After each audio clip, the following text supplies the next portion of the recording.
وایسا جاکش وایسا بازت کنم وایسا آها بازت کنم وایسا کار دارم نپرم قنبال نکن من که تنه نمیزنم گواد تو اونا رو میزنی ما که تنه نمیزنم نمیچونمت که قاف کنه تو دیش گوبوجی وایسا کار دارم وایسا حروم زاده وایسا وایسا هر زهرمار گوش بده میخوام یه حرف بزنیم. دیشب چرا رفتی قلادت باز کردن به جای نگهبانی رفتی از بیرون یه سگین آوردی چونش گذاشتی؟ همه گفتن یه جوری چونش گذاشتی اینقدر جیغ زده سگین دیگه نتونسته. بابا قنبال نکن تو هی جلوی کثافت قنبال.com برو کنار نگاه منه گواد ما همه چی دیدم سگ لواطکار ندیدم.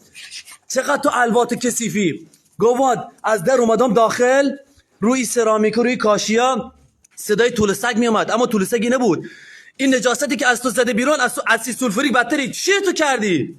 چه بلای سر این آوردی؟ با این تریسان میکنی با او؟ اینه که شده سوراخ فوریت هر موقع بخوای اینو میزنی. رفتی یکی دیگه آورد. نخند جاکش دارم با حرف میزنم. نخند وقتی دارم با حرف میزنم. رفتی یکی دیگه آوردی از بیرون میزنی میای با این تریسان میکنی فورسان پنجسان. چه کاری تو چطور مخ اینا میذاری با گندا سیاه به در نخوره؟ اینجا شده انیمال پورن.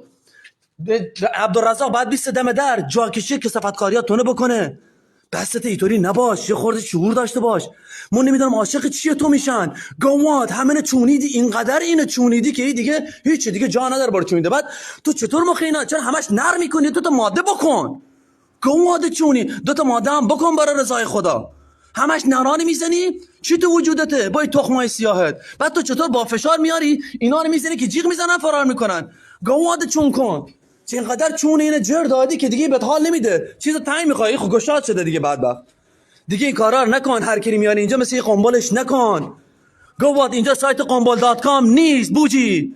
دیگه کثافت کاریان نمیکنین.